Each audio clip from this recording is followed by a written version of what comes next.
Excusez-moi. Bonjour, monsieur, là, vous me dérangez. Je suis SDF, vous n'avez pas une petite pièce, je peux dépanner.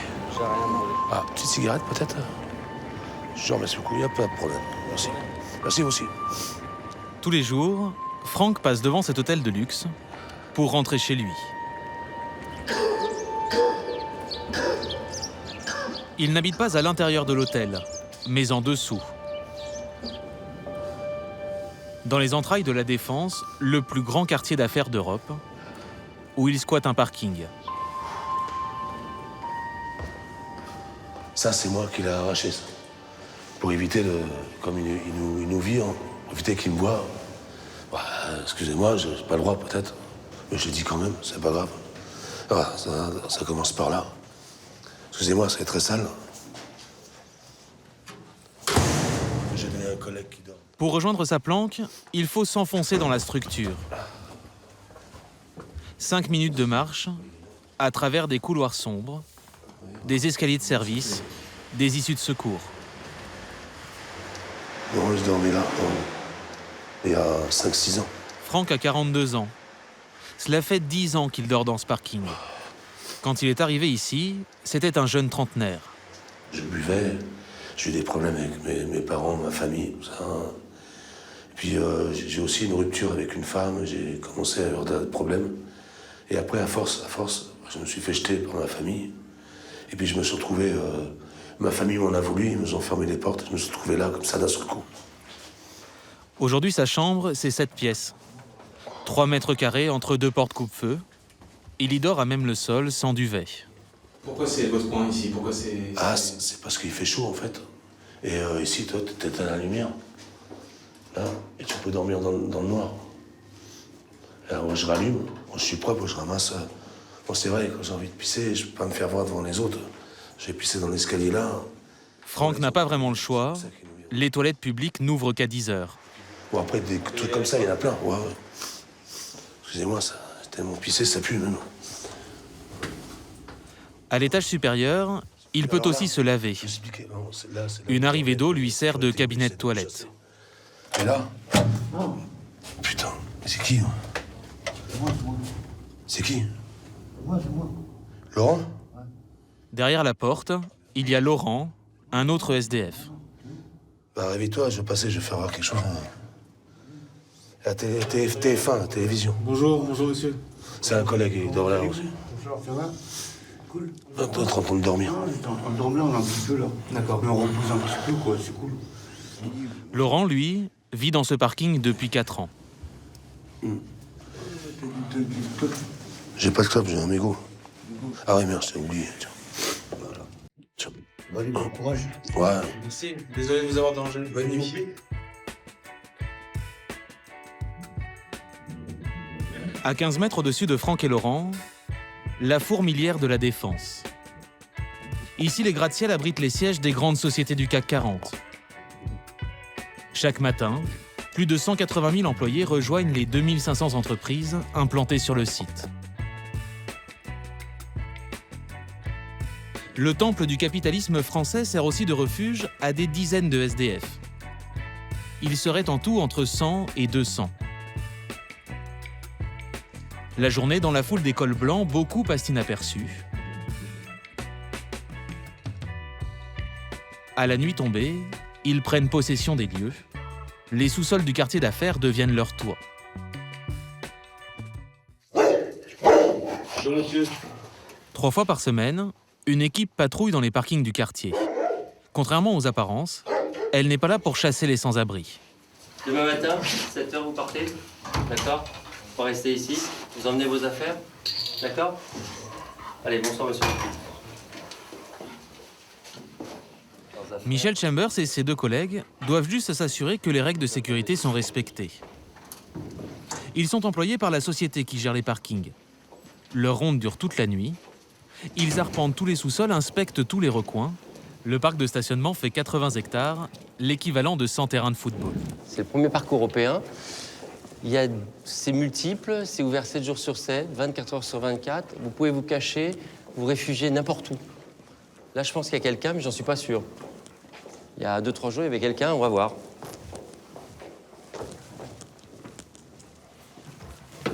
Il y a quelqu'un. Chut. Bonjour, monsieur.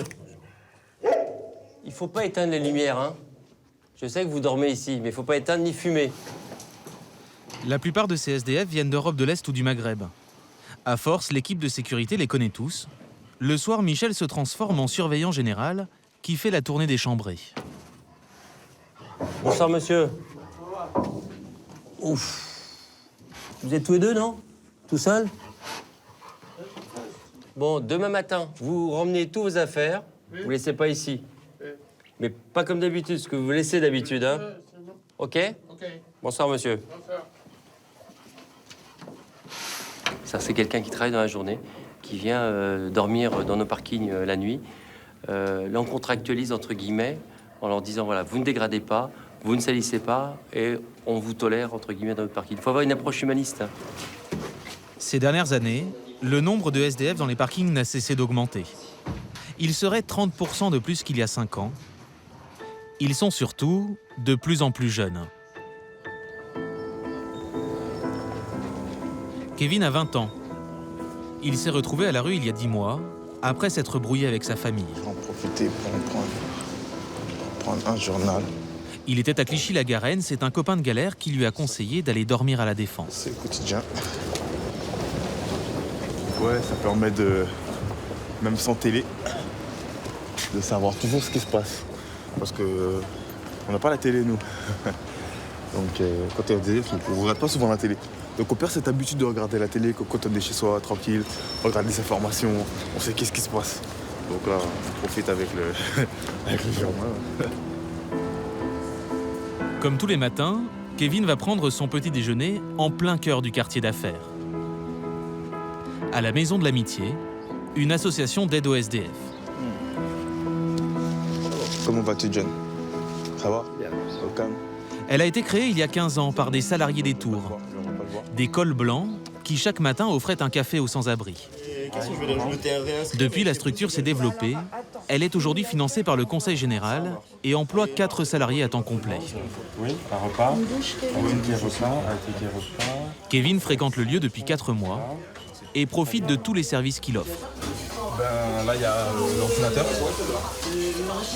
On a le droit de faire des recherches, aller sur ses mails, ta boîte mail.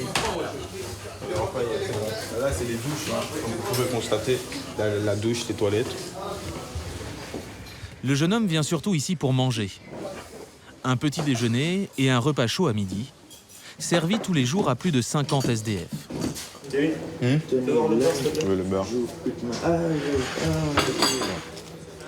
Le problème ce matin, c'est que le meilleur ami de Kevin manque à l'appel. Il s'appelle lui aussi Kevin et rater le petit déjeuner, ce n'est pas vraiment dans ses habitudes. Le jeune homme va partir à sa recherche. Les 2 hommes squattent le parking du centre commercial de la Défense. Les 4 temps, 250 boutiques, l'une des plus grandes galeries marchandes de France. On va passer par là. Plusieurs fois par jour, Kevin la traverse, sans un regard pour les dizaines de magasins. Ben, donc là, on va dans les sous-sols, justement, dans les sous-sols de l'endroit où on est. Donc, C'est là où vous dormez de temps en temps. voilà, c'est là où on dort de temps en temps. Ah. Kevin, tu te réveilles ou pas? Hein? Réveille-toi, faut que je te parle. Pourquoi t'es pas venu manger ce matin? Hein? Attends, t'es pas sérieux là? J'ai pas dormi cette nuit. Attends, je te découvre, ça te dérange pas? On est là, J'ai pas Kevin. dormi cette nuit, j'ai pas dormi cette On nuit. est là, hein. Ok. Ça va mon pote? Ouais, c'est bon. Ça va Kevin? C'est toujours ici que vous dormez? Ouais, Les 2 Kevin ensemble. voilà, exactement. Kevin a 20 ans lui aussi, Désolé. il est à la rue depuis 4 mois. Comme vous pouvez remarquer, ici on peut dormir tranquillement et sans personne, avec pas trop de bruit, à part juste la musique qu'on entend le soir à part la musique la musique qui prend la tête le soir, on va pas dormir avant 1 heure quoi. Kevin a été mis à la porte de chez lui du jour au lendemain, après, dit-il, avoir eu des ennuis avec la justice. C'est l'endroit où on cache les... Ça, c'est mon sac. Exact. Ouais, ça, c'est mon placard, c'est mon sac. Il y a quoi dedans alors? Il y a vêtements. J'ai mon pantalon là. J'ai mon pantalon. Hier, je l'ai mis, il est trop sale. Là, c'est les affaires de rechange, quoi. Ouais, c'est les affaires de change. J'en ai que 2. Ouais. Votre temps, Tu m'as jamais dit. Les deux hommes vivent des quelques économies faites quand ils enchaînaient les petits boulots. Pour le moment, ils arrivent à se débrouiller sans faire la manche. Mais quand on est à la rue depuis longtemps, c'est plus difficile.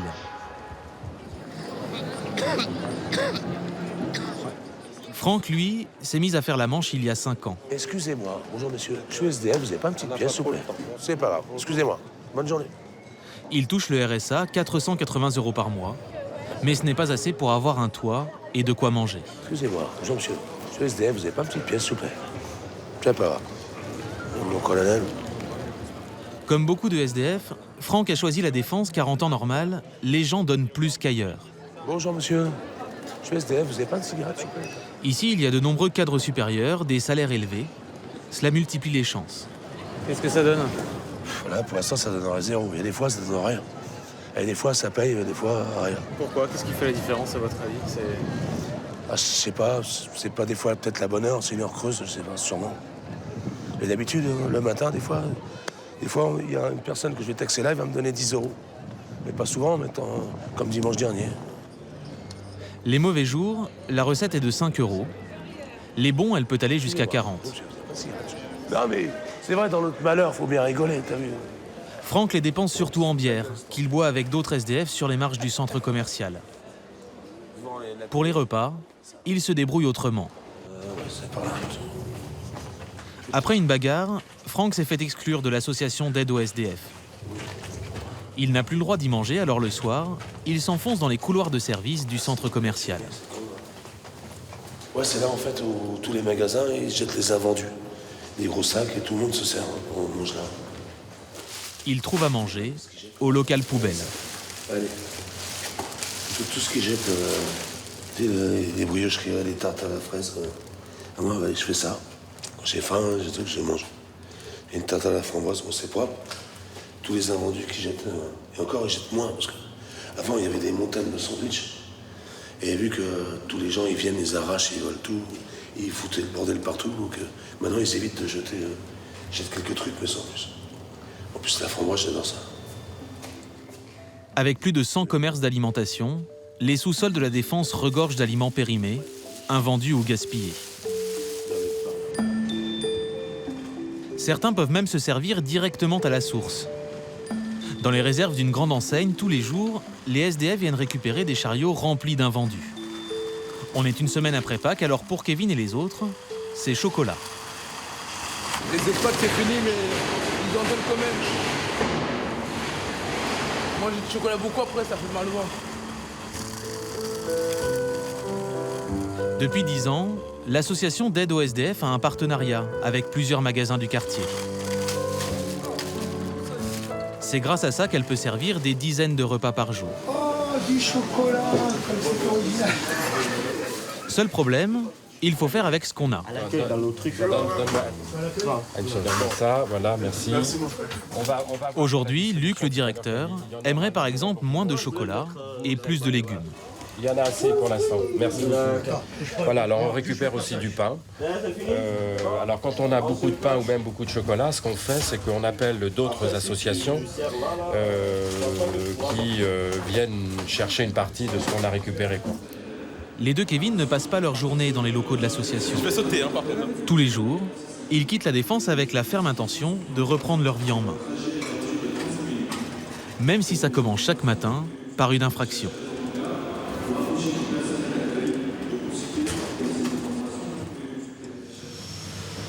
Aujourd'hui, pour les deux amis, direction Paris. On est arrivé. Tranquille. Depuis 1 an qu'il est à la rue, Kevin a un leitmotiv.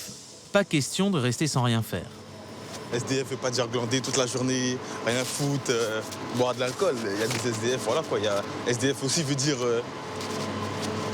même si on est dans la rue, il y a des choses à faire pour avancer quoi. C'est un peu comme tout le monde quoi. C'est voilà quoi.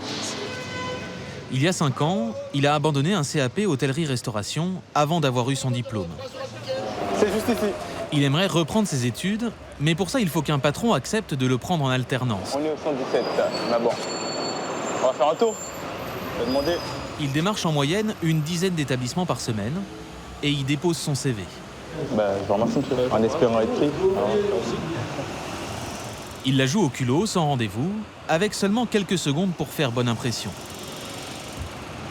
Pour décrocher son futur contrat, Kevin sillonne tout Paris, sans se démonter. Quand on ne le rappelle pas, il persévère. Allô? Bonjour, monsieur. Oui. Je m'appelle Kevin, je suis l'élève, Oui. le lycéen qui est passé... Vous êtes présenté pour l'apprentissage. Oui, c'est moi, je me suis présenté à vous, oui. Bien. Bon, alors pour l'instant, j'ai pas d'infos. D'accord. Comme en ce moment, il n'a plus de crédit sur son téléphone, Kevin nous a demandé le nôtre pour appeler un patron rencontré il y a 15 jours. Je vais de vous contacter demain. D'accord. Pour Ok. voir si on peut faire quelque chose. Ok, d'accord. À demain, monsieur. Ok, au revoir. Merci. C'est un vrai parcours du combattant pour retrouver. Faut être tenace. Voilà, faut être tenace, quoi. Donc, voilà, je suis content. Moi, je suis tombé sur lui aujourd'hui. Et j'attends son appel de demain, quoi. Je vais peut-être aboutir à quelque chose. Ça pourrait être intéressant. Et on va manger. Allez. Ah bah, allons-y. Il est 17h30, il ne faut pas traîner. Pour manger le soir, les deux Kevin ont un bon plan. Dans le 13e arrondissement de Paris, les Restos du Cœur proposent 300 repas gratuits. Les deux compères reprennent le métro, toujours en resquillant. Ah, c'est passé, on va manger. Oh, par contre, il faudrait faire attention un peu parce qu'il y a des contrôleurs un peu par là. Oh là là, ça c'est un gros problème, ça. On a les contrôleurs avec nous ici. Oh putain, on est piégés. C'est mort, mon pote. En plus, t'as tout été. C'est mort. Ils sont là-bas, ils sont là-bas. Ils arrivent là? Oui, ça arrive. Oh, ils arrivent là. Ouais, on va bouger direct. Je sais pas, nous, on va voir. Pour éviter les contrôleurs, ils vont prendre un itinéraire bis. On essaie de voir? Pendant 10 minutes, les deux hommes font le tour de la station, empruntent d'autres couloirs, prennent des sens interdits. Il faut aller vite! Mais ils arrivent finalement à monter dans le bon métro. Bon ben voilà, soulagé, ouais. On va pouvoir manger. On va pouvoir manger. Ce soir, le ventre plein, les deux Kevin referont ce chemin en sens inverse et retourneront dormir, une nuit encore, dans les sous-sols de la Défense.